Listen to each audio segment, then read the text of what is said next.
क्या हाल है दोस्तों। वापस आ गए हम वारलॉक ऑफ द मेगासोल्ट के एक और फैसिनेटिंग चैप्टर के साथ। आज है चैप्टर 146 जिसका टाइटल है जिना। शायद कोई लड़की होगी। लेलिन लाइट मैगोस डोमेन में आ चुका है और आज वो एक बिल्कुल नई दुनिया देखेगा। तो सीधा चलते हैं स्टोरी में। तो दोस्तों लेलिन टेलजो सिटी के तरफ न जा रहा है और रास्ते में जो देखा वो डार्क मैगोस टेरिटोरी जो है ना उससे बिल्कुल अलग था। यहाँ पर सिर्फ मैजिशियन नहीं, रास्ते पर न काफ़ी नॉर्मल लोग भी थे। हॉर्स कैरेज में पीछे वेजिटेबल और फ्रूट की मतलब बड़ी बड़ी गाड़ियाँ थी वहाँ पर। और इन लोगों में मैगस के लिए रेस्पेक्ट थी लेकिन डर नहीं था।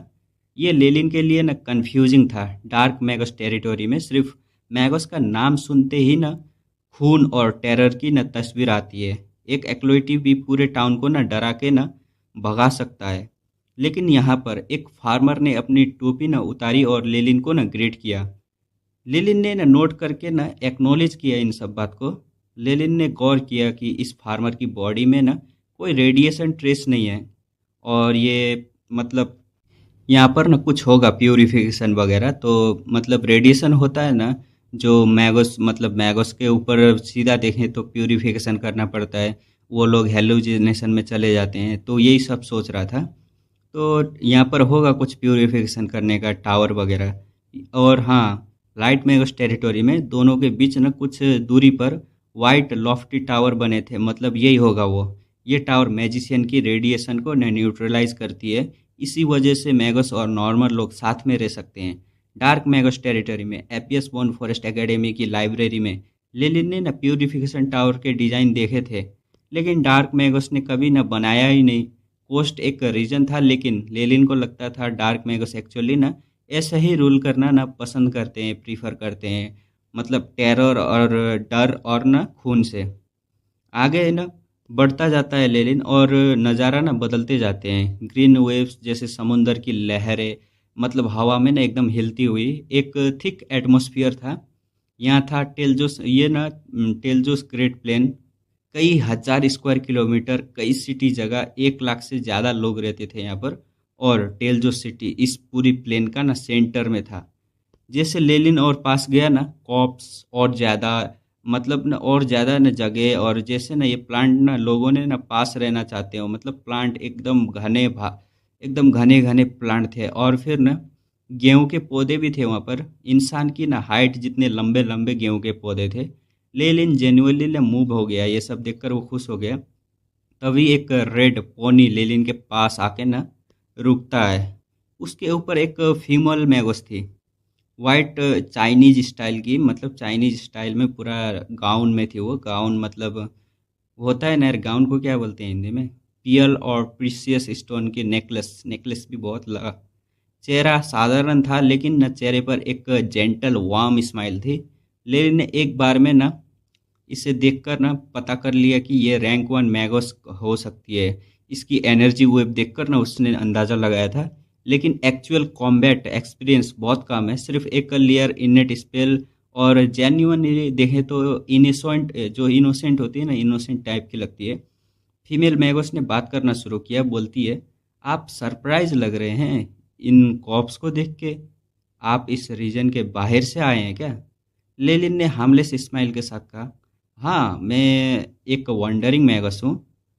लेलिन ना एकदम ना बातें करते जा रहे थे और बोलता है, आप मुझे लेलिन बुला सकती हैं। और वो लड़की बोलती है, मेरा नाम जीना है, मैं टेलजोस की लोकल मैगस हूँ। ये गेहूं के साइज आपको हैरान कर रहे हैं क्या? लेलिन ने हॉनेस्टली कहा, हाँ, इतना लंबा और इतनी क्वांटिटी, ये अनकॉमन है। जीना ने ना मिस्टीरियस एक्सप्रेशन के साथ कहा, ये मैगोस की ब्लेसिंग है, थोड़ी देर में तुम खुद एक्सपीरियंस करोगे। और फिर टेलजो सिटी सामने आई। पहले एक ब्लैक डॉट, फिर वो डॉट बड़ा होता गया, एक डार्क क्लाउड जैसा पूरे स्काई को ना एकदम ढकता हुआ। लेलिन का ना मतलब ना जवान मुंह ना खुला का खुला ही रह गया।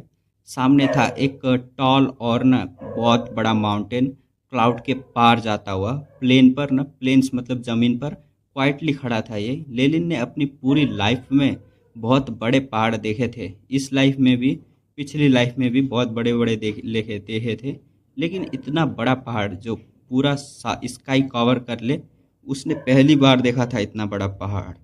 पहाड़ पर टाइटली पैक्ड बिल्डिंग, बहुत सारी लेयर, ब्लैक डॉट, और यहाँ पर लोग हर लेयर पर चल रहे थे। पहाड़ के बेस पर एक सर्कुलर सिटी वॉल हाइट कई dozen meter pure grey granite से बना हुआ, एक्स्ट्रा ऑर्डिनरी इम्प्रेशन, मतलब बहुत अच्छा था ये। और पहाड़ की पीक पर लॉस मतलब स्नो था वहाँ पर, और वहाँ से कंटिन्यूसली ना स्मोक निकल रहा था, स्नो का स्मोक। ये तो ना एक एक्टिव वोल्केनो है, मतलब टेलजो सिटी के एक एक्टिव वोल्केनो पर ना बनी हुई थी। मतलब ये टेलजो सिटी जो है वो वोल्केनो के ऊपर है। जीना ने हंसते हुए ने कंफर्म किया, हाँ। और अभी देखो, फिर बूम होता है। काउंटलेस ब्लैक स्मोक न उठने लगते हैं, पूरा वॉल्केनो जाग उठता है, जैसे एक मिथिकल जाइंट आसमान की तरफ ना एकदम न हंस रहा हो देखकर। स्मोक का एक जाइंट पिलर न आसमान में न शूट होता है, स्काई का एक हिस्सा न काला हो जाता है। लेलिन कंफ्यूज था, स्ट्रेंज, एकदम स्ट्रेंज था। वो सोच रहा था कि यहाँ पर न ये डिस्ट्रक्शन क्यों नहीं हुआ, ये वॉल्केनो फट गया फिर भी। फिर रियलाइज करता है ये जरूर न टेलजू सिटी के न मैगोस का काम होगा। जीना ने कहा, हाँ, और देखो मैगोस की ब्लेसिंग अब आ गई। और एक रंबल के साथ एक हल्की बारिश शुरू होती है, लेकिन ब्लैक रेन, टाइनी एकदम काली बूंदें हवा में न गिरने लगती है। काली बारिश जमीन पर पड़ती है, पूरी जमीन एसेस से न एकदम भर जाती है, मतलब पाउडर ही पाउडर, ऐस मतलब राख की राख से ना भर जाती है। और तब खेतों से ना फार्मर दौड़ के निकलते हैं। लेलिन, जीना और बाकी मैगोस के सामने घुटने टेक कर माथा टेकते हैं। बोलते हैं वो लोग, हमें हमारी फसल के लिए शुक्रिया देते हैं, मतलब शुक्रिया दे रहे थे हमारे मैगस, मतलब ये मैगस लोगों को दे रहे हैं, ये शुक्रिया बोल रहे हैं। लेलिन ने एक बूंद कलेक्ट की एग्जामिन करने के लिए, और बोलता है ये तो वॉल्केनिक एस है, और इसमें खुद आर्टिफिशियल चीज़ें भी मिलाई गई हैं, नाइट्रोजन बेस्ड फर्टिलाइजर जैसी। ये जो है ना वॉल्केनो ऐश नेचुरली ना न्यूट्रिएंट से ना भरपूर होता है, और प्लांट के लिए बहुत अच्छा। और ऊपर से मैगोस ने कुछ और मिलाया तो क्रॉप्स की ग्रोथ और आउटपुट और ज़्यादा ना बढ़ जाता है। इसीलिए यहाँ के ना गेहूं के जो थे ना, वो यहाँ इंसान जितने ना बड़े बड़े थे। जिन्हा ने भी एक्सप्लेन करते हुए बोलती है, हाँ, टेलजोस के मैगोस टेलजोस वॉल्केनो के इरप्शन को कंट्रोल करते हैं। वॉल्केनिक ऐश पूरी प्लेन में इवनली डिस्ट्रीब्यूट होती है, ज़मीन फर्टिलाइट हो जाती है इसकी वजह से। जियोमेट्रिकल एनर्जी भी ना कलेक्ट की जाती है, और टेलजो सिटी की पावर सोर्स ना बन जाती है ये। इसलिए इस सिटी का ना दूसरा नाम है नाइटलेस सिटी, वो सिटी जहाँ कभी ना रात ही नहीं होती, मतलब यही है। लिलिन जो था ना वो जेन्युइनली बहुत ज़्यादा ना अमेज हो गया था ये सब देख के। ये टेक्नोलॉजी जो थी वो बहुत इनक्रेडिबल थी, अविश्वसनीय। एक लाइव वॉल्केनो को कंट्रोल करना, कांस्टेंट मेंटेनेंस चाहिए, कॉम्प्लेक्स मैजिक स्पेल फॉर्मेशन चाहिए। लेलिन के इमेजिनेशन से न बहुत ज़्यादा था, ये बहुत ऊपर था। और एक लाइव वॉल्केनो को पावर सोर्स और पावर सोर्स का ना जगह बनाना, इस बोल्डनेस मतलब बोल्डनेस और डिजाइन के लिए ना लेलिन के दिल में ना एकदम एडमायरेशन आती है, जो मैगोस ने ये बनाया था उसके लिए। लेलिन ने ना एकदम पोलाइटली पूछा, लेकिन माफ़ी चाहता हूँ, मैंने ईस्टर्न रीजन में ट्रैवल किया है, वहाँ वहाँ के मैगोस नॉर्मल लोगों को कोई परवाह ही नहीं करते। यहाँ ऐसा ये सब अलग क्यों है? जीना नोट करते हुए बताती है, हाँ, मैगोस इंटेलेक्चुअल लोग होते हैं, ये सब उनके अपने बेनिफिट के लिए है। हमारे नज़रिए से जिंदा नॉर्मल लोग एक टाइप के रिसोर्स हैं। जब तक काफ़ी लोग हैं वो हमेशा हमारे लिए काम करते रहेंगे, रिसोर्स प्रोड्यूस करते रहेंगे, खेती करते रहेंगे, और अच्छी क्वालिटी के क्वालिटी प्रोड्यूस करते रहेंगे, और नया खून हमारे कम्युनिटी में आता रहेगा। इसलिए लाइट मैगोस रीजन में नेचुरल डिजास्टर रोकने के लिए स्पेशलिस्ट मैगोस हैं, फार्मिंग और हार्वेस्ट इम्प्रूव करने के लिए डेडिकेटेड मैगोस हैं। ये सब सुन के तो लेलिन शौक, एकदम इम्प्रेशन जो है उसका शौक हो जाता है, लेकिन अंदर ही अंदर एक ब्रीथ ऑफ रिलीफ फील लेता है। जी ना प्योर और ना स्ट्रेट फॉरवर्ड लगती थी, लेकिन वो भी ना नॉर्मल लोगों को ना खुद से इन्फीरियर, मतलब नीचे दर्जे का मानती थी। डार्क मैगोस से अलग नहीं है थी, और इन लोगों की सोच उनसे अलग नहीं है। फर्क बस ना जो सिस्टम है ना उसका है। डार्क मैगोस एकदम पूरी स्टाइल में ना रूल करते हैं, मतलब गलत तरी से। और जब मन किया एकदम फसल काट लेते हैं और इरेगुलर होते हैं, उनको कोई मतलब नहीं है। लेकिन लाइट मैगोस मतलब एकदम मैनेजमेंट स्टाइल से ना, हर एक जो सिप है उसका मतलब, सिप यार इंसान को कह रहा है, सिप सिप का ना ख्याल रखते हैं, रेगुलर केयर करते हैं। लेकिन दोनों का पर्पस तो सेम ही है ना, नॉर्मल लोगों से रिसोर्स कलेक्ट करना। लेलिन ने ना हॉनेस्टली सोचा, लाइट में उस रीजन के नॉर्मल लोग क्लियरली ज़्यादा कंफर्टेबल लाइफ जीते थे वॉलफील्ड किंगडम के कंपैरिजन में। लेकिन लेलिन ने ना अपने अंदर भी ना ऑनेस्टली देखा, वो मैगस की पावर और अथॉरिटी कम करना ना सपोर्ट नहीं करते। ये एकदम फुलिस्ट, एकदम ना बेवकूफ़ी भरा होता। मतलब ये कहना चाह रहा है कि ना, वो ये सोच रहा था मैगोस का अथॉरिटी जो है वो कम नहीं किया है यहाँ पर भी, लाइट मैगोस के डोमेन में भी। इसलिए वो ये कह रहा था, एक रियलिटी थी, अपनी पोजीशन ही अपना कोर्स हो, मतलब अपनी पोजीशन को बचाए रखने के लिए ये सब था।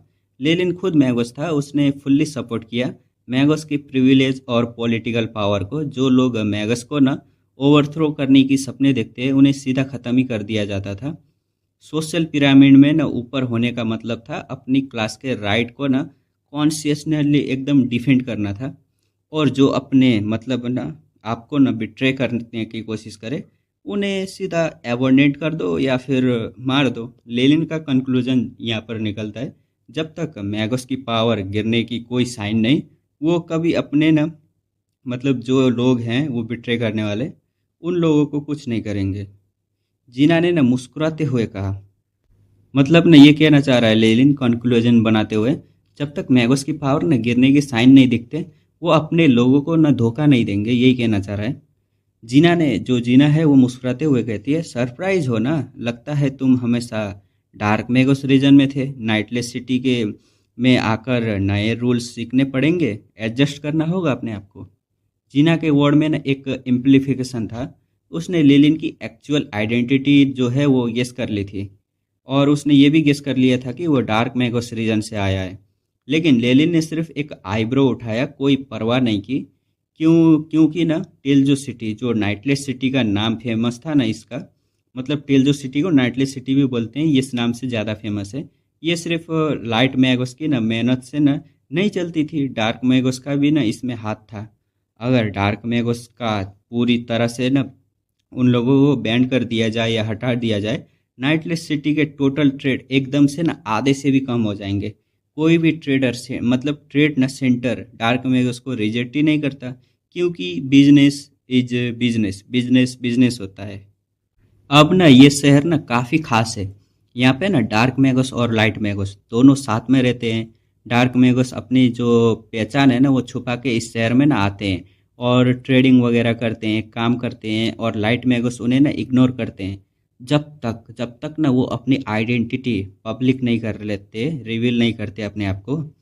मतलब ना एक तरह का साइलेंट एग्रीमेंट था दोनों के बीच में। लेलिन के साथ एक फीमेल मैगोस भी थी ना, जीना था ना उसका नाम। दोनों ने मिलकर ना ये सफ़र किया था। लेलिन ने जीना से बातें करने और शहर के बारे में काफ़ी इम्पोर्टेंट इंफॉर्मेशन निकाल ली थी उससे। वो एक स्मार्ट बंदा है ना, मतलब अपना एमसी तो स्मार्ट है ही। जब वो शहर के दरवाजे पर पहुंचे तो वहाँ एक लंबी क्विक थी, अलग अलग दरवाजे थे अलग अलग लोगों के लिए। बहुत बड़ा दरवाज़ा भी था यहाँ पर, जो जाइंट और बड़े क्रिएचर के लिए बनाया गया था, लेकिन वो बंद था क्योंकि उनकी ज़रूरत नहीं थी अभी। जीना ने अपनी सिल्वर रिंग दिखाई और वो सीधा अंदर चली गई, क्योंकि उसका परमानेंट रेजिडेंट ऑलरेडी वहाँ पर था ना, घर था उसका ऑलरेडी। लेलिन ने पहली बार एंटर किया तो उसे रजिस्ट्रेशन करवानी पड़ी। दो ऑप्शन दिए गए उसको। पहला ऑप्शन था 200 मैजिक क्रिस्टल दो, परमानेंट रेजिडेंस बनो। 10 मैजिक क्रिस्टल दो, सिर्फ 1 महीने के लिए। लेलिन ने बिना सोचे परमानेंट जो रेजिडेंस है ना उसे चूज किया। 2 हाई ग्रेड मैजिक क्रिस्टल फेंक दिए सीधा। ये दिखाता है कि लेलिन ने यहाँ सीरियस पर्पज से आया है, सिर्फ घूमने के लिए नहीं आया है वो।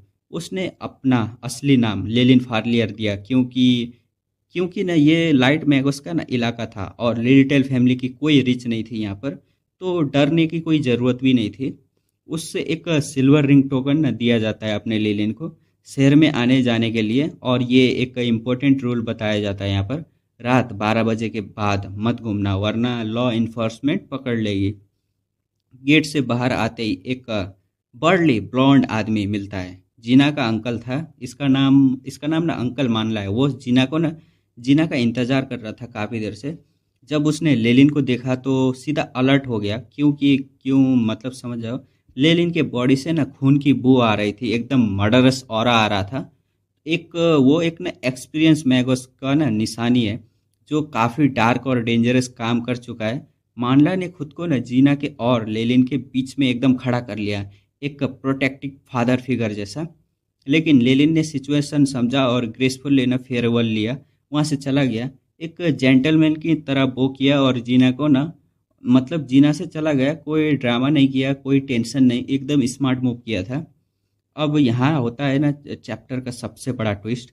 जैसे ही लेलिन चला गया ना, मानला ने जीना से पूछा, तू नॉर्मली स्ट्रेंजर से साथ नहीं क्लोज नहीं जाती, लेकिन आज क्या हुआ, ऐसा क्यों?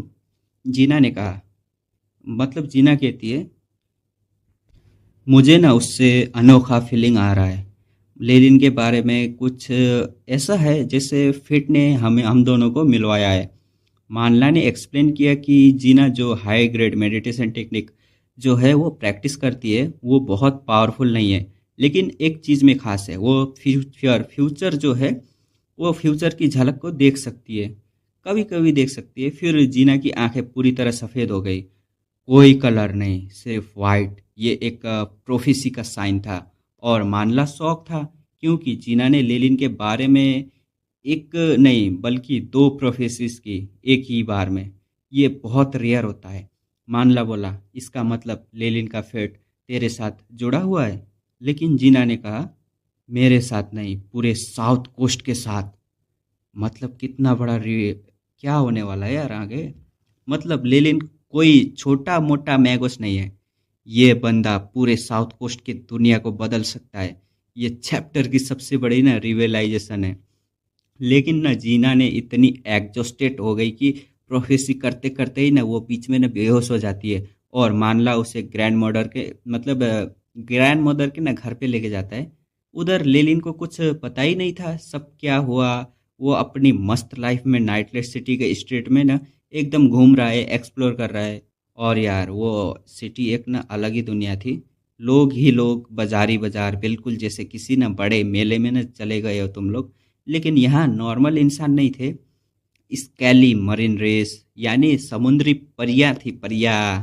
और सब ह्यूमंस भी थे यहाँ पर। बहुत सारे लोग थे यार। और 5 मीटर छोटे छोटे हैं, 5 मीटर बड़े बड़े, बड़े बड़े। मतलब क्या लिखा है, 5 मीटर टॉल छोटे जाइंट। 5 मीटर टॉल छोटे जाइंट होते हैं यार। चलो छोड़ो। ग्रीन कलर छोटे लोग जिनके ना टैन एकदम ना ट्रांसपेरेंट विंग थे, जो हवा में ना एकदम नाच रहे थे। लेलिन को अपनी पिछली दुनिया के मार्केट याद आ गए इस नज़ारे से। लेलिन की क्यूरियस एक्सप्रेशन देख के ना एक पतला सा आदमी, एकदम पतला सा बिल्कुल हड्डी जैसा, उसके पास आया। और नाम था इसका सिन। सिन ने ऑफर किया कि वो लेलिन को ना टूर गाइड बन सकता है, सबसे सस्ती रेट में। और शहर का कोना कोना उसे एकदम से बता देगा, जानकारी दे देगा। लेलिन ने पूछा, क्या तू इस शहर का कान है, यानी क्या वो एक इंफॉर्मेशन ब्रोकर है जो हर जगह की खबर रखता है? सिन ने हाँ कहा और लेलिन ने उसे एक काम दिया, एक अच्छे अपार्टमेंट की तलाश करो लॉन्ग टर्म स्टे के लिए, सारी फैसिलिटीज़ के साथ। सिन लेलिन को लेकर ना चला और रास्ते में शहर को ना एकदम कंप्लीट लेयर जो जगह है ना सबको एक्सप्लेन करने लगा। जोन 1 मतलब बाहरी जोन, रेगुलर रोग और एक्लोइटी के लिए सबसे क्योटिक जगह, सिर्फ टोकन चाहिए अंदर आने के लिए। और जोन 2 ये है परमानेंट रेजिडेंस, ऑफिशियल मैगोस भी नहीं यहाँ रह सकते हैं। जोन 3 और जोन 4 सिर्फ ऑफिशियल मैगोस के लिए है, उनका प्राइवेट ट्रेड एरिया भी है ये। और जोन 5, टोटल 5 जोन है। पांचवा जोन जो है वो पावरफुल फैक्शन के हेडक्वार्टर, पब्लिक के लिए एकदम बंद है। और मेंबर तो तभी अंदर जा सकते हैं, मतलब मेंबर हो तभी अंदर जा सकते हो तुम लोग। बहुत डेंजर जोन था। मतलब जोन 1 तो एकदम खाली है, मतलब वहाँ पर टोकन लो जाओ। जोन 2 थोड़ा रिस्की है, परमानेंट रेजिडेंट होना चाहिए तुम्हारे पास। मतलब वही जो लेले ने लिया है ना, 200 मैजिक क्रिस्टल देगे। और जोन 3 और जोन 4 सिर्फ ऑफिशियल मैगोस के ना लिए खुला है, उनका प्राइवेट एकदम प्राइवेट ट्रेड एरिया है। लेलिन यहाँ तक तो जा सकता है, और जोन 3 और जोन 4 तक तो। लेकिन जोन 5 इसके लिए भी डिफ़िकल्ट होगा। देखते हैं आगे। ये एक बहुत ऑर्गेनाइज़ सिटी है। हर लेवल के लोग ना एक अलग ही ज़ोन में रहते हैं। लेलिन ना बड़े से क्विक के एकदम ना सामने खड़ा है। क्विक मतलब दरवाजे के सामने, ज़ोन 1 से ज़ोन 2 वाला जाने वाला दरवाज़ा। ये जो दरवाज़ा था ना बहुत लंबा नहीं था, और थोड़ी देर में ना लेलिन ना नंबर ला जाता है लेलिन का उधर जाने के लिए। उसने अपनी नई रिंग गार्ड को दिखाई और गार्ड ने रेस्पेक्टफुल्ली ना रास्ता दे दिया। जोन 2 में घुसते ही लेलिन ने एक बड़ा फर्क ना महसूस किया। जोन 1 जो था वो क्योटिक और गंदा था, लेकिन जोन 2 बिल्कुल ऑर्गेनाइज और साफ सुथरा। एकदम दुकानें ना सही तरीके से लगाई गई थी। मार्बल के फ्लोर थे। लेलिन के ना लेदर शूज की आवाज़ उस फ्लोर पर ना गूंज रही थी। सीन था ना, जो लेलिन का ना टूर गाइड है, उसने सीधा जोन 2 का ना सेंटर की तरफ ना लेके जाने लगा। अब आता है ना सबसे इंटरेस्टिंग लोकेशन। यहाँ पर था द कम्युनल सेंटर। ये एक बहुत बड़ी इमारत थी और इसका डिजाइन बिल्कुल ऐसा जैसे किसी ने ना अपना हाथ उल्टा करके ना जमीन पर रख दिया हो। मतलब एक इन्वर्टेड पाम जैसे स्ट्रक्चर में था, और उसकी हर उंगली एक बड़े दरवाजे थी जहाँ से ना लोग अंदर जाते थे। हजारों मैगोस उन दरवाजों से ना अंदर बाहर करते रहते, बिल्कुल चींटी जैसे लाइन में लग कर। सिड ने एक्सप्लेन किया कि ये जगह ना नाइटलेस सिटी के अंदर के ना सारे काम करती है, जैसे लॉजिंग यानी घर के लिए किराया, और दुकान के लिए लाइसेंस लेना, मिशन के लिए अप्लाई करना, और भी काफ़ी चीज़ें हैं। सीन लेलिन को ना पहली उंगली वाले दरवाजे में ना लेके जाता है, जो स्पेशली लॉजिंग यानी घर के किराए के लिए या घर के लिए था। जैसे ही लेलिन अंदर घुसता है ना, एजेंट की ना भीड़ एकदम टूट पड़ती है उसके ऊपर। एक बोलता है, सर हमारे पास आइए, स्नेक और फॉक्स गर्ल की भी हैं एकदम सर्प के लिए। दूसरा बोलता है, नहीं नहीं, हमारे पास बेस्ट बेस्ट प्राइस है, और 10 रेगुलर ह्यूमन सर्वेंट भी हैं, एकदम मिलेंगे आपको गिफ्ट में। यार बिल्कुल ना एकदम प्रॉपर्टी डीलर वाले सीन में है। दलाल लोग घुस चुके हैं, सब एक दूसरे को ना धक्का दे रहे हैं, लेलिन को पकड़ने की कोशिश कर रहे हैं। लेकिन सीन ने सबको साइड कर दिया और लेलिन को ना एक स्पाइरल स्टेयरकेस से ना ऊपर दूसरे लेवल पर ना लेके जाता है, जहाँ बिल्कुल ना एकदम शांति था। दूसरे लेवल पर एक डोर था जिस पर लिखा था हॉल नंबर 762, और अंदर एक बड़ा टूम शिफ्ट हॉल था। ऊपर एक क्रिस्टल चैंडलियर था, जिससे न रंगीन रोशनी निकल रही थी पूरे फ्लोर पर। न एक पैंथोमिनो इमेज जो है वो बना रहा था, बिल्कुल किसी जादुई पेंटिंग जैसा। हॉल के साइड में काउंटर थे और वेटिंग सीट। कुछ मैगस ऑलरेडी बैठे थे, आंखें बंद किए हुए, नींद के करीब लग रहे थे। दाईं तरफ ना एक काला सा स्क्रीन था जिस पर लाल रंग के वर्ड कंटिन्यूसली अपडेट दे रहे थे। एक एक ना लाइव लिस्टिंग बोर्ड जैसा लग रहा था अपार्टमेंट की। कुछ लिस्टिंग थी, जैसे apartment 332 west hall street 6700 magic crystal में, अपार्टमेंट 893 फ्लेमिंगो स्ट्रीट, और 8000 85,000 मैजिक क्रिस्टल में। ये सेकेंड हैंड अपार्टमेंट की ना लिस्टिंग थी। सस्ती, और एकदम सस्ती सस्ती है ये। और लोग ना यहाँ पर ना एकदम ना बैठे रहते लकी डील के लिए उम्मीद में। लेलिन को ये देखकर ना अपनी पिछली दुनिया के रियल इस्टेट एजेंट की ना याद आती है। ये सीन जो था ना वो बिल्कुल वैसा ही दिख रहा था। लेलिन के पास पैसों की कमी तो नहीं थी, लेकिन वो ना अक्लमंद है। उसने सोचा कि अब इस शहर की पूरी सिचुएशन ना एकदम समझनी चाहिए। समझी नहीं है उसने, और तो जल्दी में बहुत ज़्यादा खर्चा करना ठीक नहीं होगा। ये दिखाता है कि लेलिन न सिर्फ पावरफुल नहीं है, एकदम स्ट्रेटिजिकली एकदम बेहतरीन तरीके से ना बहुत ही एकदम स्मार्ट है। पहले सिचुएशन को समझता है, फिर डिसीजन लेता है। सीन एकदम क्विक में चला गया लेलिन की तरफ से काउंटर ज्वाइन करने के लिए, और लेलिन ने हॉल में एक मैगजीन उठाई पढ़ने के लिए। उस मैगजीन में काफ़ी दुनिया की ना खबरें ना एकदम लिखी गई थी। थोड़ी पुरानी ज़रूर थी, लेकिन काफ़ी इंटरेस्टिंग थी। कुछ हेडलाइन ऐसी थी, देखो तुम लोग। रोज सेंचुरी और फ्रेश ब्लड वाइट बोन्स, दो पावरफुल फैक्शन एक दूसरे से लड़ रहे हैं। मार्गरेट सिटी में एकदम कैजुअलिटीज़ का ना काउंट एकदम रुक नहीं रहा है। ईस्टर्न सी में सुनामी का एक कल्प्रिट था, वो निकला एक एंशियंट वेल। और अब एना आइवरी रिंग टावर, एक बड़ी मैगस ऑर्गेनाइजेशन इमरजेंसी मीटिंग कर रही है इस पर। कोई प्यूरिफाइड जेम्स बल्क में खरीदना चाहता था, प्राइस नेगोशिएट करने पर एकदम तैयार।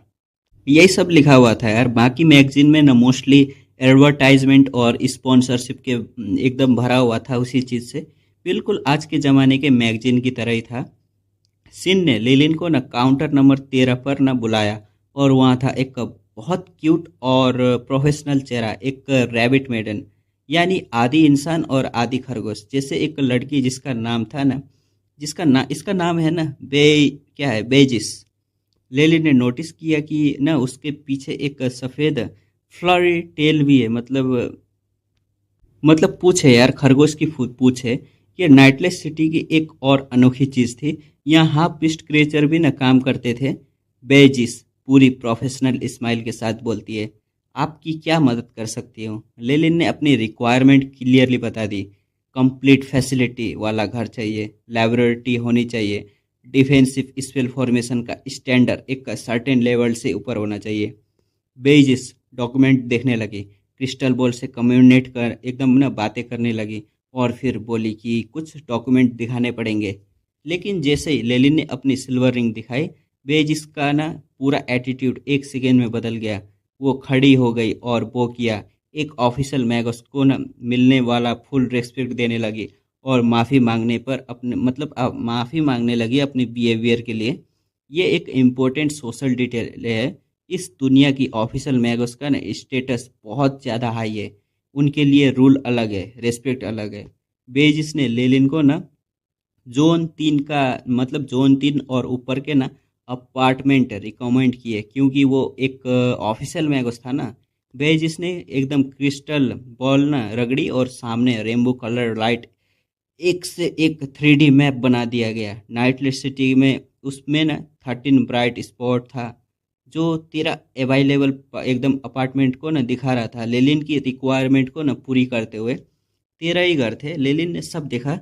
सारे अपार्टमेंट ना मीडियम साइड विलास थे, गार्डन थे, इंटरटेनमेंट फैसिलिटी थी। यहाँ एक इंटरेस्टिंग डिटेल बताई जाती है, नाइटलेस सिटी एक पहाड़ पहाड़ पर बनी है और जितना ऊपर जाओ उतनी ज़मीन ज़्यादा वैल्यूएबल होती जाती है। मतलब हायर जोन में रहना ज़्यादा ना ज़्यादा महंगा पड़ेगा। ज़्यादा जितना ऊपर रहोगे उतना ज़्यादा महंगा पड़ेगा, सीधा सीधा। लेनिन ने एक विला पर ना प्रेस किया, एक वाइट फ्लैश आई और 3D स्ट्रक्चर सामने आ गया, बिल्कुल जैसे आजकल के ज़माने रियल इस्टेट ऐप होते हैं ना, वैसे ही। लेलिन को फिर अपनी न पिछली दुनिया का याद आता है ये सब देखने के बाद। वो दुनिया एकदम साइंस पर चलती थी या मैजिक पर चलती है, लेकिन रिजल्ट एक जैसा ही है। विला की डिटेल दिखाया जाता है हमको, वो घर का location zone 3 large well street 56, और लेबोरेटरी भी है यहाँ पर, डिफेंसिव स्पेल फॉर्मेशन भी है, नेगेटिव एनर्जी रिएक्शन पूल भी है, यानी डार्क मैगस काम करने के लिए ना एक स्पेशल फैसिलिटीज़ है। अपनी बेजिस जो है वो लेलिन को ना विला का रेंट बताती है, 1,000 मैजिक क्रिस्टल प्रति महीने। पर उसने एक स्पेशल ऑफर दिया, अगर लेलिन नाइटलेस सिटी को सपोर्ट करने वाली किसी भी फैमिली से ज्वाइन कर ले तो उसे विला गिफ्ट में मिलेगी। बेजिस ने अपना कॉलर थोड़ा नीचे किया और एक ब्रांड मार्क दिखाया अपने शोल्डर के नीचे, एक 6 उंगली वाला हाथ की शेप का। ये था मोर्डेनेक फैमिली का मार्क। वो मार्क किसी ना धधकते हुए लोहे से बनाया गया था, डायरेक्टली स्किन पर लगाया गया था। लेलिन ने नोटिस किया कि वो ब्रांड एकदम चार्ट और ट्विस्टेड था, उसकी डेलिकेटेड स्किन के साथ एक अजीब सी कॉन्ट्रास्ट। लेकिन ये ना इस दुनिया का ना एकदम कॉमन प्रैक्टिस जैसा है, ये लगाना ये सब कॉमन चीज़ें है। शौक मत आना तुम लोग, देखकर फिल्मों विल्मों में तो देखा होगा तुम लोगों ने, लोहे का एकदम छाप लगा देते हैं, मोहर लगा देते हैं, फिर वो तुम्हारा पालतू कुत्ता बन जाता है। अपनी फैमिली की लॉयल्टी दिखाने के लिए ये सब। लेलिन ने पोलाइटली एकदम मना कर दिया उसके ऑफर को और कहा कि अगर कभी ज़रूरत पड़ी तो मॉडर्न एक फैमिली को कंसिडर करेगा। ये कहना चाह रहा है कि अगर कभी ज्वाइन करने का दिमाग में आया तो सबसे पहले मॉडर्न एक फैमिली के ही बारे में वो सोचेगा, यही कह रहा है। और सीन वो तो सीन जो है ना, वो तो ना वहाँ मुंह में ना पानी एकदम भर के बैठ गया था। वो तो चाहता कि लेलिन वो ऑफर ले ले। अरे ये क्यों चाहता है यार। लेलिन ने एक साल का किराया एक साथ दिया, एक पूरी bag full of magic crystal counter की तरफ फेंक दिया। 1000 से ज़्यादा मैजिक क्रिस्टल एक ही बार में। बेजिस ने रिंग लेलिन से ली, एक डिवाइस में रखी और भिला का defensive spell formation pattern ring पर ना इंस्क्रिप्ट कर दिया। मतलब डिफेंसिव स्पेल भी तो लगाया है ना ये भिला पर, ये घर पर। वो जो डिफेंसिव स्पेल फॉर्मेशन है उसका पैटर्न ना रिंग दे देती है इसको। अब लेलिन अपने रिंग से ही ना भिला में इंटर कर सकता था और स्पेल फॉर्मेशन को ना एकदम से अपने आप ही कंट्रोल कर सकता है। उसको उसके पास बेसिकली चाबी आ गई है घर का। फिर उसने चाबी और एक डॉक्यूमेंट दिया और एकदम खुशी से ना विश किया। मतलब वो खरगोश जो है वो चाबी देती है, डॉक्यूमेंट देती है और एकदम विश करती है उसको खुशी से। हॉल से बाहर एकदम आते ही सीन का मुंह खुला का खुला रह गया था। एक ऑफिशियल मैगोस को उसने कभी इतनी खर्चे करते हुए न देखा था, मतलब नहीं देखा था उसने। मतलब 10,000 से ज़्यादा। अच्छा 10,000 है, मैं कब से 1,000 के ही जा रहा हूँ ना। एक 10 सया हज़ार 10,000, हाँ 10,000 है। एक ही बार में 10,000 मैजिक क्रिस्टल घर के किराए के लिए। सीन अपने मन ही मन सोचता है इतने बड़े कस्टमर से टिप भी अच्छी मिलेगी। लिलिन मुस्कुराता है, कुछ चमकदार मैजिक क्रिस्टल सीन की तरफ उछाल कर बोलता है, भीला तक ले चलो, ये तेरे लिए। सीन की आंखें चमक उठती है और वो सीधा आगे दौड़ पड़ता है। हाजिर हूँ जनाब, हाजिर हूँ सर। नाइटली सिटी का कोना कोना जानता हूँ, मैं आपको हर तरफ घुमाऊंगा। ये तो पागल हो गया है भाई 10,000 मैजिक क्रिस्टल देखकर। ये ये आगे तक तो नहीं रहेगा, ये एकदम साइड कैरेक्टर है, छोड़ो जाने दो। आगे देखते हैं। अब ना सीन शिफ्ट होता है। एक सफ़ेद कैंटीन से बिल्कुल साफ पानी ना बहुत ही सुंदर तरीके से ना गिर रहा है और नीचे एक हाफ न्यूड मार्बल स्टैचू है। एक लंबे बाल वाली लड़की एक हाथ से अपना स्कर्ट पकड़े हुए, दूसरे हाथ से वो कैंटीन उल्टी पकड़ी हुई, आंखों में एक अजीब सी उदासी और कंफ्यूजन, एकदम कंफ्यूजन का एक्सप्रेशन है। नीचे पानी इकट्ठा हो रहा है, एक छोटा सा पॉन्ड बन गया था वहां पर, जिसमें रंग बिरंगी ना एकदम मछलियाँ एकदम रोशनी में ना चमक रही थी। पॉन्ड के पास एक छोटा सा गार्डन था, अलग अलग रंग के फूल ना वहाँ पर एकदम फूल रहे थे। अलग अलग खुशबू की फूल, एकदम ना एकदम अच्छे अच्छे फूल थे वहाँ पर। लेकिन सब मिलके एक अनोखी ताजी एकदम खुशबू न बना रहे थे। लेलिन उस गार्डन में आराम से घूम रहा था, अपनी नई लाइफ का ना फील कर रहा था। ये था उसका ना नया घर, zone 3 large well street 56 nightless city. Lelin ने विला के डिफेंस का ना जायजा लिया और वो काफ़ी इम्प्रेस था ये सब देखकर। विला के मैजिक डिफेंस इतने स्ट्रॉन्ग कि एक लेवल 3 एक्लोइटी तो दूर की बात, एक ऑफिशियल मैगोस भी ना बिना परमिशन के अंदर नहीं घुस सकता। अगर कोई इसे तोड़ना चाहता तो उसे बहुत ज़्यादा एफर्ट लगानी पड़ती। लेकिन लेलिन काफ़ी एकदम न कॉशस बंदा था, मतलब एकदम सतर्क बंदा था। उसे नाइटलेस सिटी के स्पेल फॉर्मेशन पर पूरा भरोसा नहीं था, तो उसने डिसाइड किया कि वो खुद और मॉडिफिकेशन करेगा और भिला को और ज़्यादा स्ट्रॉन्ग बनाएगा। लेलिन के आसपास और मैगस भी रहते थे। एक लाल बालों वाला बुढ़ा मैगस भी था, वो एकदम ना साइड में रहता था, पड़ोसी था उसका। एकदम फ्रेंडली ग्रीटिंग भी कर लिया था उसने लेलिन से। लेलिन ने विला का दरवाजा एकदम खोला एक कॉपर की से और अंदर घुसकर एक्सप्लोर करना शुरू किया। विला की डिटेल थी 3 फ्लोर्स, दो ऊपर जमीन के और ऊपर, मतलब दो ऊपर जमीन के और एक बेसमेंट था। 3 फ्लोर हुए ना टोटल, दो जमीन के ऊपर और एक बेसमेंट। लेबोरेटरी पूरी तरह से ना एकदम ना क्विक था, फर्नीचर टॉप क्वालिटी के थे। बेडरूम दूसरे फ्लोर, एकदम दूसरे फ्लोर पर था, एक ओपन बैल्कनी के साथ। लेलिन बालकनी पर खड़ा हो गया और बाहर का नज़ारा देखने लगा। सूरज ढल रहा था और रात धीरे धीरे आ रही थी। फिर एक एक करके सारे, मतलब ना सारे के सारे ने किनारे के लैटिन जलने लगे। रात का टाइम हो गया था ना, दूर तक के लाइन में एकदम अच्छे अच्छे। और जब सब लैटिन एक साथ जले तो पूरी नाइटलेस सिटी एक बड़े रोशन समंदर में ना बदल गई। रोशन लेकिन अनोखा, एकदम अनोखा। मतलब तकलीफ देने वाला नहीं, बिल्कुल परफेक्ट था। जैसे तुम पहाड़ के ऊपर से देखते हो ना, नीचे शहर में लाइट जलमर एकदम झिलमिला रहे हैं, कितना खूबसूरत लगता है। लेलिन ने सोच के एक बात कही, अब पता चला कि इस शहर को नाइटलेस सिटी क्यों कहते हैं। लेलिन को अपनी पिछले दुनिया याद आई। वहाँ इलेक्ट्रिसिटी से रोशनी होती थी, लेकिन यहाँ मैजिक से रोशनी होती है। और ये सब करना इतना आसान भी नहीं होता। इस सिटी को इतनी सारी लाइट्स चलाने में बहुत बड़ी एनर्जी चाहिए, और वो एनर्जी आती है वोल्केनो की एकदम एक एनर्जी की वजह से। यानी पूरी सिटी एक एक्टिव वोल्केनो के ऊपर बनी गई है और उसी की एनर्जी से चल रही है। काफ़ी माइंड ब्लोइंग है ये सब। और ये पूरी एनर्जी, रोशनी, फैसिलिटी सब कम्युनिकल सेंटर की तरफ से फ्री ऑफ चार्ज एकदम फ्री में मिल रही है। मतलब यहाँ रहने वाले लोगों को एकदम फ्री में मिल रही है। लेलिन ने अपनी मोस्ट ट्रस्टेड चीज़ को एक्टिव किया, एआई चिप। लेलिन ने कमांड दिया, पूरे भिला को स्कैन करो और डिफेंसिव स्पेल फॉर्मेशन में मॉडिफिकेशन सजेस्ट करो मुझे। एआई चिप ने तुरंत काम चालू कर दिया, भिला का पूरा लेआउट रिकॉर्ड कर लिया। कोई ट्रेसिंग स्पेल नहीं मिला, मतलब कोई उन्हें स्पाई नहीं कर रहा था। स्पेल फॉर्मेशन में 13% से ऑप्टिमाइजेशन पॉसिबल है, यानी ऑलरेडी स्ट्रॉन्ग डिफेंसिव फॉर्मेशन है, 13% बेटर बनाया जा सकता है। लेलिन ने एग्जैक्टली बताया, मतलब एआई चिप जो था उसने एग्जैक्टली बता के मतलब कहा कि चेंजेस करनी है, मतलब कहाँ कहाँ उसे चेंजेस करने हैं, ये सब उसे ना एकदम डिटेल में बता रहा था। और लेलिन ने तुरंत काम शुरू कर दिया। एक इम्पॉर्टेंट बात, जब स्पेल फॉर्मेशन को ना मॉडिफाई करते हैं तो जो जगह पहले छुपी हुई थी वो एक्सपोज हो जाती है टेम्पररली। इसका मतलब था कि ये काम बहुत केयरफुल्ली और कॉन्फिडेंटली करना पड़ता है। और लेलिन ने एग्जैक्टली वही किया, एक कॉन्फिडेंट स्माइल के साथ करता है वो। लेलिन इतनी मेहनत से काम करता रहा कि जब तक उसने काम खत्म हुआ आधी रात हो गई थी। काम खत्म करते करके ना उसने अपने बेडरूम के बाहर एक वार्निंग स्पेल भी लगा दिया, ताकि कोई उसे ना मतलब उसे पता ना चले कि वो आ गया है। और लेलिन को तो पता चल जाएगा वार्निंग स्पेल की वजह से, और फिर वो अपने ना नरम बिस्तर पर ना एकदम लेट जाता है। लेलिन ने इतने दिनों से बहुत मुश्किलें उठाई है।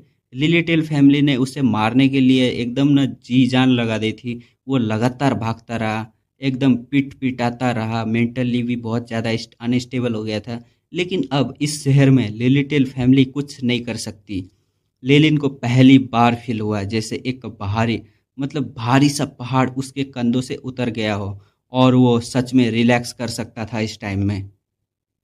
बिस्तर पर लेट के लेनिन ने अपने बैग खोले और सारा सामान एकदम बिस्तर पे न फैला दिया, देखने के लिए कि उसके पास क्या क्या है।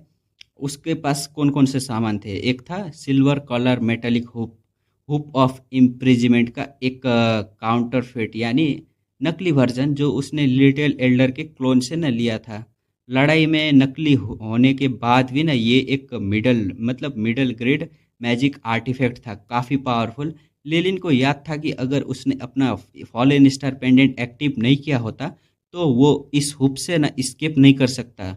और क्या पता नहीं कर सकता। अभी वो ना एकदम सोच रहा था कि इसे मॉडिफाई करना ठीक रहेगा या नहीं, या बेच देना चाहिए, ऐसा ही सोच रहा था। और उसके पास ना कुछ प्लांट और फ्लावर भी थे, ये उसकी डायलट गार्डन से लूटी हुई चीज़ थी।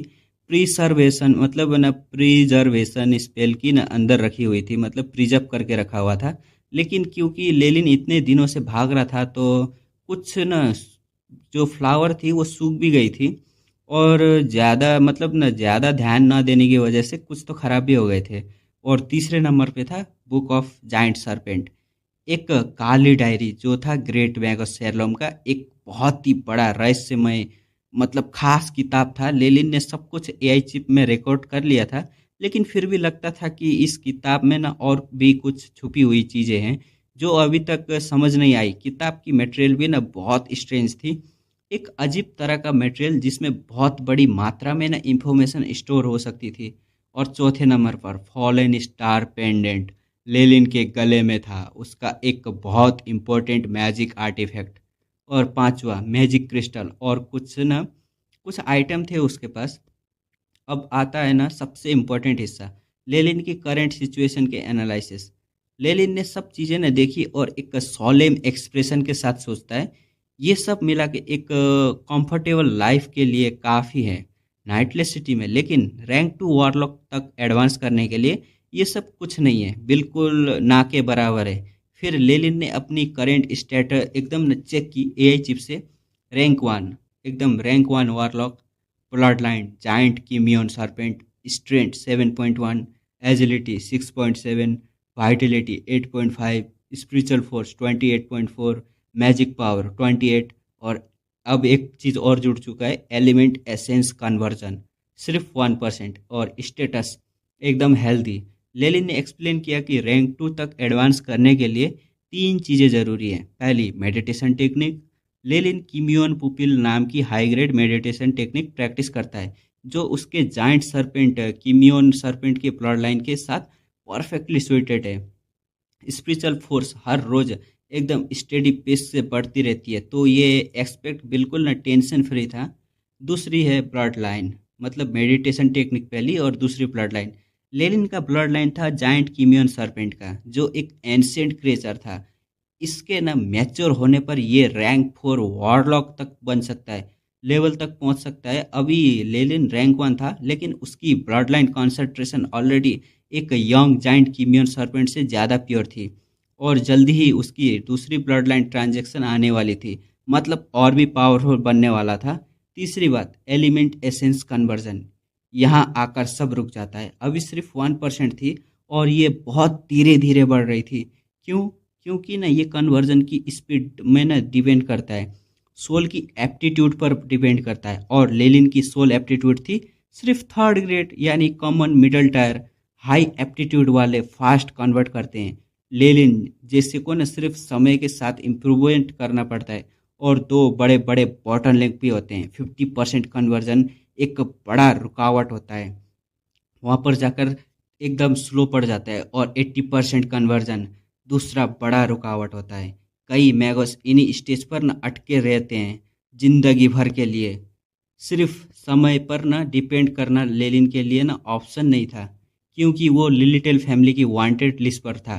जितना जल्दी एडवांस करो उतना ही बेटर होगा उसके लिए। कुछ प्रीशियस इंग्रेडिएंट थे जो कन्वर्जन स्पीड बढ़ा सकते थे, लेकिन वो बहुत महंगे भी थे। लेलिन ने अपना सामान दोबारा एकदम देखा, और क्या बेच सकता था वो? जाइंट एकदम बुक ऑफ जाइंट सरपेंट वो नहीं बेच सकता, बहुत इंपॉर्टेंट और रहस्यमय है। फॉलन स्टार पेंडेंट वो भी नहीं बेच सकता, बहुत काम का चीज़ है। होप ऑफ इम्प्रिजमेंट नहीं, मैजिक आर्टिफैक्ट की कमी थी उसके पास, ये भी काम आ सकता था उसको। प्लांट और मैजिक क्रिस्टल, यही एक ऑप्शन था उसके पास। लेकिन लेलिन ने खुद सोचा, ये सब बेच के जो मिलेगा वो इतना कम होगा कि वो एक ना बुझती आग पर एक गिलास पानी डालने जैसा है। जैसे होगा कोई फर्क ही नहीं पड़ेगा ये सब बेचकर। तो वो सोचता है। लेलिन को एक बार फिर डायलन गार्डन की याद आती है। वो एक सीक्रेट प्लान था जो एक रैंक 4 वारलॉक ने छोड़ा था। सिर्फ उसकी 1 साल की हार्वेस्ट का वैल्यू था 1 मिलियन मैजिकल क्रिस्टल। 1 मिलियन, अगर वो जगह होती तो लेलिन को रैंक 2 तक एडवांस करने की कोई चिंता ही नहीं होती। लेकिन अफसोस, टाइलन गार्डन तबाह हो गया है। ग्रेट मैगोसेरलम की सेल्फ डिस्ट्रक्ट फॉर्मेशन ने उसे डिस्ट्रॉय कर दिया है। लेलिन ने सोचा कि एक इंटरेस्टिंग बात निकाली उसने। शायद शेरलोम चाहता ही था कि उसका ना वारिस बहुत ज़्यादा चीज़ें ना एकदम साथ में ना पाए, कहीं ज़्यादा आराम ना मिले उसे उसे मेहनत करना पड़े, और उसे ना ये सब ना करना पड़े। ये एक बहुत डीप ना थॉट था। ज़्यादा आसानी से मिलने वाली चीज़ें ना इंसानों को कमज़ोर बनाती है। शेरलोम जानता था कि अपना इनहेरिटर स्ट्रॉन्ग बनाना है, तो उसने ना जानबूझकर एक लिमिट रखा था यहाँ पर। लेलिन ने ये सब ना रात को ना अपना सामान रखता है, मेडिटेशन करता है और गहरी नींद में ना चला जाता है। इतनी गहरी नींद की जब आंखें खुलती है ना, तो दोपहर हो चुकी थी, अगले दिन की दोपहर। ये दिखाता है कि वो कितना एग्जॉस्टेड था पिछले काफ़ी टाइम से। लगातार भागना लड़ना, और अब पहली बार मतलब सच्ची में पूरी नींद हुई थी, उसे पूरी नींद मिली थी। उठ के लेलिन ने एक अच्छा सा कंफर्टेबल ना गाउन पहना और शहर घूमने निकल पड़ा, खासकर जोन 4 के ट्रेडिंग डिस्ट्रिक्ट की तरफ। रास्ते में वही लाल बालों वाला बुड्ढा मैगोस मिला, जो कल भी ना दिखता था अपने लॉन की एकदम ना अपना जो गार्डन है ना उसका कटाई छटाई कर रहा था, कुछ कर रहा था यार। उसने लेनिन को देखा और मुस्कुराते हुए बोला, goodbye, good day sir. Lenin फिर भी रेस्पॉन्स देता है, लेकिन साथ ही साथ एआई चिप से उस बुड्ढे की पावर लेवल को भी चेक करवाता है। रिजल्ट ना काफ़ी इंटरेस्टिंग था। उस बुड्ढे की स्पिरिचुअल फोर्स बहुत स्ट्रांग थी, लेकिन वो किसी नए मैगोस जैसी नहीं थी। बहुत टाइम से एक जगह पर रुकी हुई थी, यानी वो काफ़ी पुराने मतलब पुराना एक्सपीरियंस मैगोस था। एनर्जी पार्टिकल उसके आसपास न घूम रही थी, जो एक सेमी कन्वर्टेड एलिमेंट मैगोस की न निशानी थी। मतलब लिलिटेल फैमिली के क्लोन जैसी पावरफुल लेवल का था वो। वही क्लोन जिससे लेलिन ने ना मुश्किल से ही जीत पाया था। लेलिन के मन में आया यह कितना पावरफुल होगा एक्चुअली लड़ाई में। लेकिन एक चीज़ ना क्लियर थी, उस बुढ़े में डार्क मैगस की कोई फीलिंग नहीं थी। मतलब ना डार्क मैगस नहीं था ये, एकदम लाइट मैगस है अपना। वो पूरा लाइट मैगस है, पीसफुल, स्कॉलरली, मतलब एकदम जिस्म बहुत अच्छा इंसान था। किताबें और स्क्रॉल की खुशबू आती थी उसके जिस्म से। बुड्ढे ने अपना नाम बताया, उसका नाम है क्रियो। और वो बोला कि बहुत टाइम हो गया, कोई नया पड़ोसी आया नहीं। वो न ये लेलिन को देखकर ना, नया पड़ोसी देखकर एकदम क्लियरली, एकदम बहुत ज़्यादा एक्साइटेड था। क्रियो ने ऑफर किया, अच्छा ये बुड्ढे का नाम क्रियो है, हाँ, क्रियो ने ना ऑफर किया, रेड टी पियो मेरे दोस्त। लेकिन लेलिन ने पोलाइटली मना कर दिया और आगे बढ़ता गया ट्रेडिंग डिस्ट्रिक्ट की तरफ। चलने के दौरान लेलिन ने जोन 3 को ना प्रॉपरली देखा, और ये जोन 1 और 2 से बिल्कुल अलग था। सारी विलाज एक दूसरे से ना दूर दूर थी, खूब स्पेस था बीच में। हर विला पर एकदम ना आंखें खींचने वाले सिंबल लगे थे। जोन 3 की दीवारें एकदम मेटेरोइड से बनी थी, यानी आसमान से गिरी हुई पत्थरों से बनी थी। ये मेटेरो मतलब ना ये जो मतलब मेटेरोइड जो थे ना, ये लूज मतलब लॉस एनर्जी और रेडिएशन एब्जॉर्ब करने की भी ना ताकत रखती थी। ये चिप ने एस्टिमेट किया, इन दीवारों की कॉस्ट थी 20 लाख मैजिक क्रिस्टल से भी ज़्यादा। लेलिन का तो मुंह खुला का खुला ही रह जाता है ये सुन के। जोन 3 में बहुत कम लोग थे, कभी कभी कोई ऑफिशियल मैगोस अपने सर्वेंट के साथ ना दिखता था बस। लेलिन ने कुछ डार्क मैगोस भी देखे जो वेंजफुल स्पिरिट और फ्रेश ब्लड की एनर्जी से एकदम घिरे हुए थे। मतलब वो पहचान में आते थे, और उन्होंने भी ना लेलिन को देखा, एक दूसरे को पहचान गए, लेकिन नाइटलेस सिटी के रूल की वजह से बस एक दूसरे को ना दूर से ही देखा और चले गए। कोई कॉन्फ्रंटेशन, कोई झगड़ा ही नहीं। एक हेवनली गार्डेड गेट से गुजर के लेलिन जोन 4 में घुसता है, और यहाँ था ऑफिशियल मैगोस का ट्रेडिंग डिस्ट्रिक्ट। काफ़ी स्टोर्स थे यहाँ पर, अलग अलग किस्म के। लेलिन ने एकदम ना पढ़ते पढ़ते कुछ साइंस भी देखा। यहाँ पर था ओल्ड गेलिंग medicine store, Cape of Good Hope refined gold goods, और क्लॉथ मैन्युफैक्चरिंग शॉप, और refined gem stone store, mythical creature trading store, और भी बहुत सारे नाम थे, दुकान के नाम थे यार। लेलिन हैरान था इतनी सारी वैरायटी देख के। और एक और इम्पोर्टेंट बात, यहाँ सिर्फ ऑफिशियल मैगोस और उससे ऊपर लेवल के लोग थे, एक भी एक्लोइटी नहीं दिखाई दे रहा था यहाँ पर। मतलब ये ट्रूली इलाइट ट्रेडिंग जोन था। लेलिन को बहुत खुशी हुई, सोचा यहाँ पूरे साउथ कोस्ट की बेस्ट चीज़ें मिलेंगी, जो भी रिसोर्स चाहिए यहाँ पर मिल जाएगा। जोन 4 का सेंटर में था एक बड़ा ओपन प्लाजा, और उसके आसपास 18 बहुत मोटे पिलर्स खड़े थे। हर एक पिलर इतना मोटा, जितना मतलब ना जितना एक इंसान का ना, यानी इंसान जितना ना मोटा मोटा पिलर था। लेली ने देखा कि कुछ मैगोस उन पिलर को ना हाथ लगा के ना आंखें बंद किए खड़े हैं, जैसे किसी की मतलब किसी से ना बात कर रहे हैं। और कुछ मैगोस पहले कंफ्यूज और खोए हुए थे, लेकिन पिलर को टच करने के बाद उन्हें डायरेक्शन मिल गई, और वो किसी स्पेसिफिक दुकान की तरफ ना तेज तेज चलने लगे। लेलिन समझ गया ये थी ट्रेड प्लाजा, और ये पिलर एक मैजिकल इंफॉर्मेशन सिस्टम था, जिससे पता चलता था कि क्या चीज़ कहाँ मिलेगी, ये खरीदने बेचने वाला ना कहाँ मिलेगा।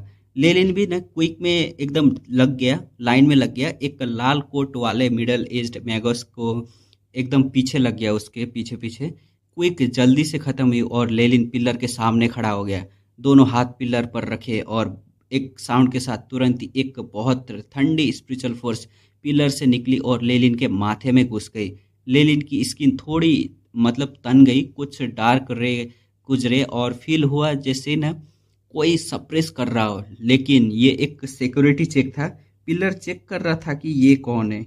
एआई चिप ने एकदम से बोला, trans data transmission interface detected, permission awaiting. Lelin ने बोला अलाउ करो, और फिर एक बहुत बड़ी मात्रा में इंफॉर्मेशन लेलिन के दिमाग में फ्लो होने लगी, बिल्कुल जैसे एक भारी किताब दिमाग में ना आ गया हो। उस किताब में था एक इंडेक्स, जिसमें था ये categories, material type, raw ingredient, finished good types, तैयारी मतलब ना एकदम रेडीमेड चीज़ें, और नॉलेज टाइप, एकेडमिक नॉलेज, पोशन टाइप, पोशनिंग और दवाइयाँ। लेनिन ने पहले नॉलेज टाइप सेक्शन खोला, सिल्वर लाइट फ्लैश हुआ और काफ़ी सारे सब कैटेगरीज सामने आ गए। जैसे ना एक high level of enchanting studies और comprehensive detail for flame ruins, introduction to crafting of medicine और सोल रिसर्च डाटा, और भी बहुत कुछ था। काफ़ी फील्ड जो लेलिन ने ना पहले कभी सुना भी नहीं था। लेकिन एक चीज़ मिसिंग थी, हाई लेवल मेडिटेशन टेक्निक का कोई डाटा ही नहीं था और मैगस एडवांसमेंट के बारे में भी कुछ नहीं लिखा था। ये क्लियरली जानबूझकर ना छुपाया गया था। लेलिन की आंखों में एक फ्लैश आई, वो समझ गया ये सबसे वैल्यूएबल नॉलेज कोई इतनी आसानी से थोड़ी ना देगा। लेलिन ने फिर मेटेरियल टाइप सेक्शन खोला। यहाँ था एक बहुत बड़ा collection, blue gold stone, barren flower, essence of wilted tree, black horse, heart of light, blue lizard और ना जाने कितने मटेरियल। कुछ ने रियलिस्टिक पिक्चर भी न लगी हुई थी। लेलिन ने एक स्पेसिफिक एकदम सर्च किया, crystallize darkness energy particle. Result सिर्फ 2 लाइन आई, पूरी बड़ी डाटाबेस में सिर्फ 2 लाइन। पहली एक ट्रेड जो फायर इंगेस्टिंग बर्ड का अंडा चाहता था और उसके पास क्रिस्टलाइज डार्कनेस पार्टिकल्स थे। एक्सचेंज के लिए उसे ना फायर इंगेस्टिंग बर्ड का ना अंडा चाहिए, और दूसरा था एक शॉप थी जो डायरेक्टली ना बेच रही थी ये क्रिस्टल। लेलिन ने माथा एकदम थाम लिया। इतनी बड़ी ट्रेडिंग सिटी में ना सिर्फ 2 ही सोर्स थे उसे ये डार्क ना पार्टिकल देने के लिए। और मैं भी शौक हो गया। एक इम्पोर्टेंट एक्सप्लेनेशन, लेलिन को ना एलिमेंट एसेंस कन्वर्जन बढ़ानी थी जो अभी सिर्फ ना 1% थी, मतलब 1% है ना उसका। और एआई चिप ने सजेस्ट किया था कि क्रिस्टलाइज एनर्जी पार्टिकल जो उसके एलिमेंट एफिनिटी से ना मैच करती हो, उसे ना कन्वर्जन स्पीड ना बढ़ाई जा सकती थी। ये क्रिस्टल नेचर में बहुत स्ट्रिक्ट कंडीशन के अंदर न बनती थी। एक मैगोस इन्हें खा के ना अपनी कन्वर्जन रेट ना रैपिडली इम्प्रूव कर सकता था। लेकिन प्रॉब्लम ये थी कि ये बहुत रेयर और बहुत महंगे होते हैं, और डार्कनेस एलिमेंट क्रिस्टल और भी ज़्यादा रेयर होते हैं। इसलिए पूरी डाटाबेस में सिर्फ दो ही लोग मिले थे उसको। लेलिन ने उस शॉप वाले को रिप्लाई किया और तुरंत एक एड्रेस मिला, एल्म स्ट्रीट 231। फिर लेलिन को पिलर को ना पेमेंट करनी पड़ी, एक हाई ग्रेड मैजिकल क्रिस्टल, क्योंकि इस इंफॉर्मेशन सिस्टम से डाटा लेना फ्री नहीं था और ये प्रॉफिटेबल एरिया नाइटलेस सिटी का बैकिंग पावर के कंट्रोल में था। लेलिन थोड़ा एनॉयड हुआ, लेकिन क्या कर सकता था। दूसरी एंट्री थी ना, वो ट्रेडर जो फायर इन्वेस्टिंग बर्ड का अंडा चाहता था, उससे कांटेक्ट करने के लिए और एक हाई ग्रेड मैजिकल क्रिस्टल लगा। लेनिन ने सोचा और डिसाइड किया, नहीं, इस अंडे ढूंढना इसका अंडा जो है ना उसे ढूंढना बहुत मुश्किल काम है। सीधा शॉप के पास चलते हैं जो क्रिस्टल बेच रहा है।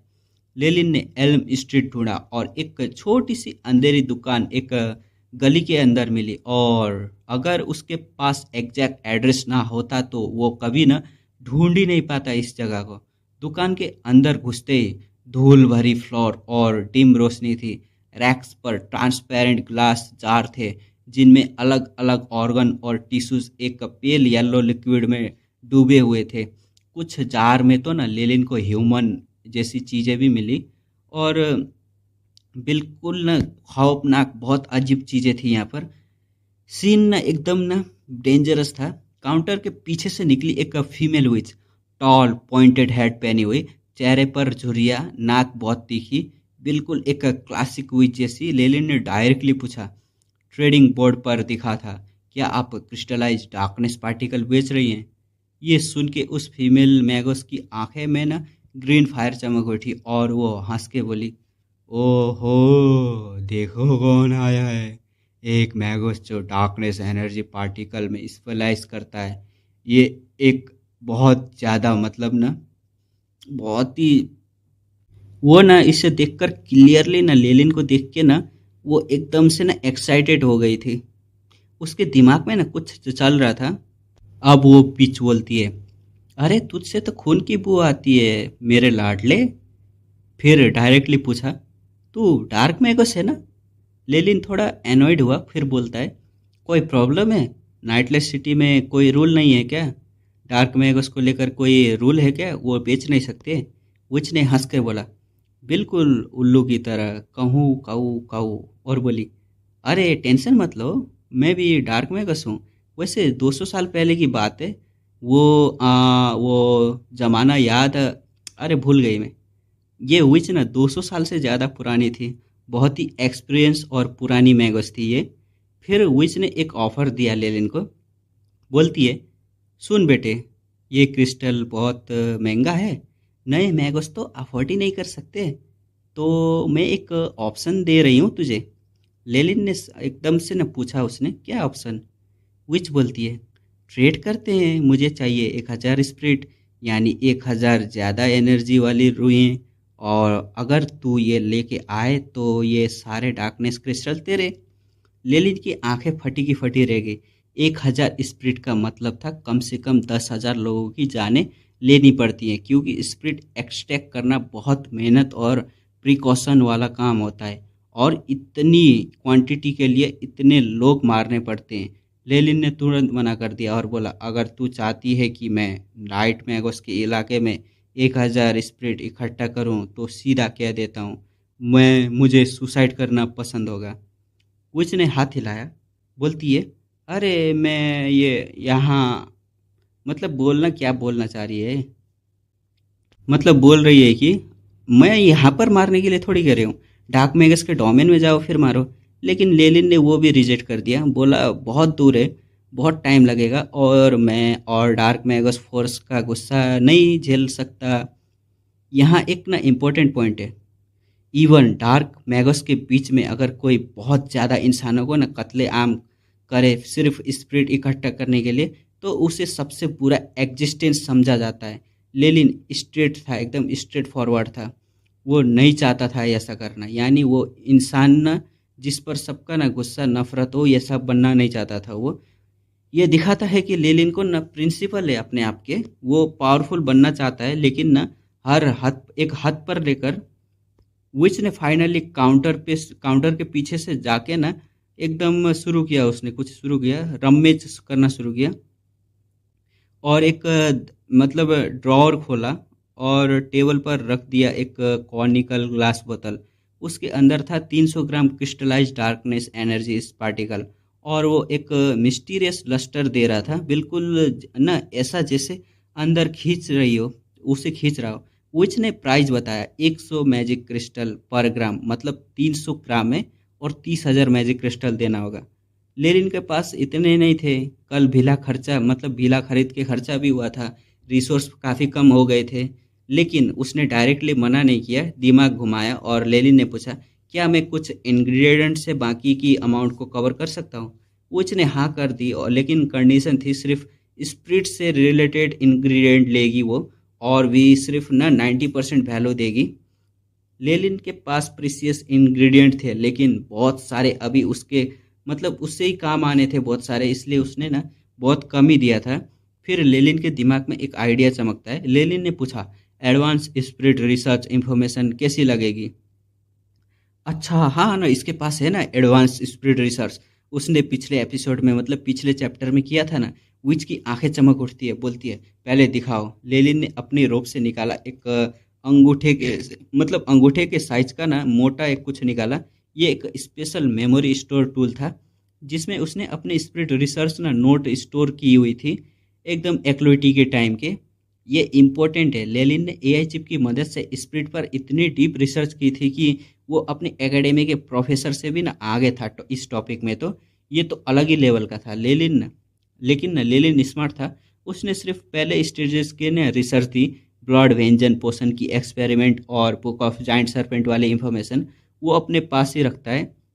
मतलब न पहले के शुरुआती जो थे ना स्टेजेस, बहुत कम इन्फॉर्मेशन दिया है। विच ने एकदम से ना वो क्रिस्टल लेती है और देखने लगती है।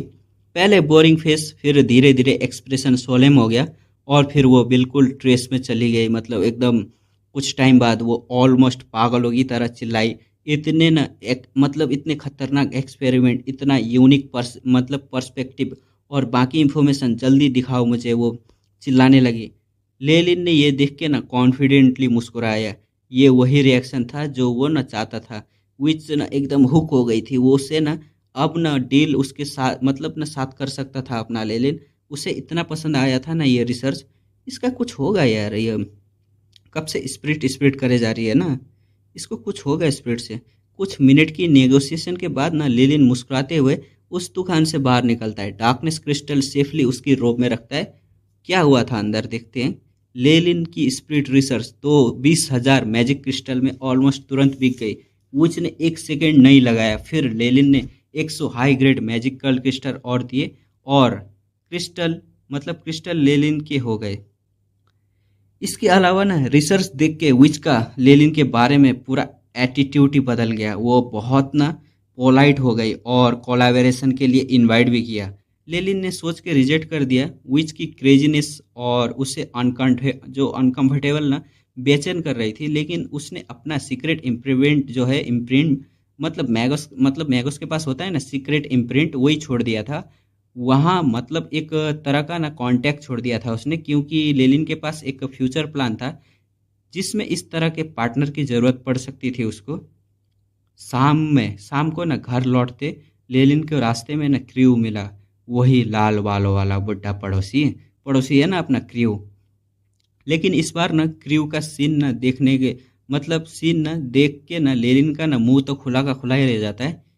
क्या कर रहा था पता है क्रू अपनी काउच पर आराम से बैठा है और उनके आसपास थी बहुत सारी खूबसूरत खूबसूरत मेड जो उन्हें खाना खिला रही थी।